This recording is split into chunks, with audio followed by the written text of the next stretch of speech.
નમસ્કાર. આજે આપણે ગુજરાતના એક એવા ભવ્ય મહેલની સફર કરવાના છીએ જે ઇતિહાસ, સ્થાપત્ય અને સિનેમા આ ત્રણેયનો એક અદ્ભુત સંગમ છે. તો ચાલો કચ્છની શાન ગણાતા વિજય વિલાસ પેલેસની અરસપ્રદ ગાથામાં ઊંડા ઉતરીએ. જો આ મહેલનો પોતાનો ઇતિહાસ તો ભવ્ય છે જ, પણ એની ખરી ઓળખ જેણે એને ઘર-ઘરમાં જાણીતો બનાવ્યો એ મળી બોલિવૂડના રૂપેરી પડદા પરથી. હમ દિલ દે ચૂકે સનમ આ ફિલ્મ તો લગભગ બધાએ જ જોઈ જશે, નહીં? એના ભવ્ય સેટ્સ, એના ગીતો અને એની સુંદરતા આજે પણ લોકોના મનમાં એકદમ તાજી છે. આ જ ફિલ્મે આ મહેલને એક નવી જ ઓળખ આપી. પણ અહીં સવાલ એ થાય કે આટલી મોટી બ્લોકબસ્ટર ફિલ્મ અને છેક કચ્છના એક મહેલ, આ બંને વચ્ચે શું કનેક્શન હોઈ શકે? ફિલ્મના જે સૌથી યાદગાર સીન્સ છે ને એ એક ખાસ જગ્યાએ શૂટ થયા હતા. ખબર છે એ જગ્યા કઈ હતી? એ જગ્યા એટલે કચ્છના માંડવી દરિયા કિનારે આવેલું એક શાહી ઘરેણું. એક એવી જગ્યા જેણે ફિલ્મના દ્રશ્યોમાં 4 ચાંદ લગાવી દીધા. જી હા, આપણે વાત કરી રહ્યા છીએ વિજય વિલાસ પેલેસની. આ મહેલ માત્ર ફિલ્મો માટેનું લોકેશન નથી, પણ એક સમયે કચ્છના રાજવી પરિવારનું સમર પેલેસ એટલે કે ગરમીમાં રહેવાનું નિવાસસ્થાન હતું, જ્યાં તેઓ દરિયાની ઠંડી હવાનો આનંદ માણતા.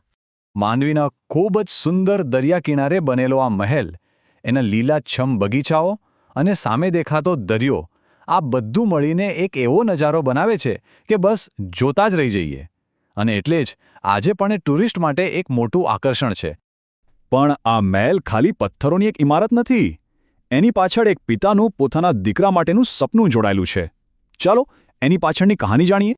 આ ભવ્ય મહેલનું બાંધકામ 1929માં કચ્છના મહારાવ ખેંગારજી ત્રીજાએ શરૂ કરાવ્યું હતું. આ મહેલ એમણે એમના પુત્ર અને એ સમયના યુવરાજ વિજયરાજજી માટે બનાવડાવ્યો હતો. અને એટલે જ એમના નામ પરથી આ મહેલનું નામ પડ્યું વિજય વિલાસ પેલેસ. વિજય વિલાસ પેલેસની જો કોઈ સૌથી મોટી ખાસિયત હોય તો એ છે એની બનાવટ, એની સ્થાપત્ય શૈલી. એ કોઈ એક સ્ટાઇલમાં નથી બંધાયો, પણ એમાં જાત-જાતની શૈલીઓનો એક અદ્ભુત સમન્વય જોવા મળે છે. અહીં એક જ જગ્યાએ રાજપૂત સ્થાપત્યના ભવ્ય ઝરૂખા દેખાશે, તો સાથે મુગલ શૈલીની બારીક જાળીઓ પણ જોવા મળશે અને યુરોપિયન ડિઝાઇનના રંગીન કાચ પણ છે. આ મિક્સ એન્ડ મેચ જ તેને ભારતના બીજા મહેલોથી એકદમ અલગ પાડે છે. આખો મહેલ લાલ રેતીલા પથ્થરથી બનેલો છે અને જ્યારે એના પર સૂરજનો તડકો પડે ને ત્યારે જાણે સોનાની જેમ ચમકી ઉઠે છે.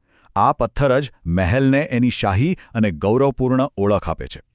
મહેલની બરાબર વચ્ચે એક મોટો ગુંબજ છે જે જાણે મહેલનો તાજ હોય એવું લાગે, અને એની આસપાસની બારીઓ પર એટલી બારીક કોતરણી છે કે એ પોતે જ કલાકારીનો એક ઉત્કૃષ્ટ નમૂનો છે.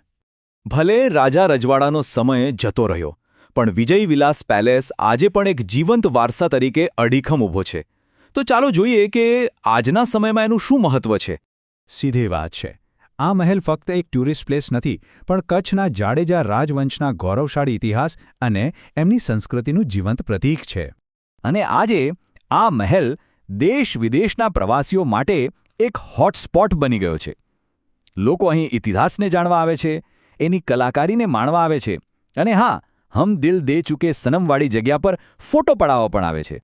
તો અંતે એક સવાલ મનમાં આવે છે. વિજય વિલાસ પેલેસ જેવા ઐતિહાસિક સ્મારકો શું ફક્ત આપણને ભૂતકાળની યાદ અપાવે છે, કે પછી આપણી આવનારી પેઢીઓ માટે કલા, ઇતિહાસ અને સંસ્કૃતિને કેવી રીતે સાચવવી એની પ્રેરણા પણ આપે છે? આ વિચાર સાથે જ આજની વાત અહીં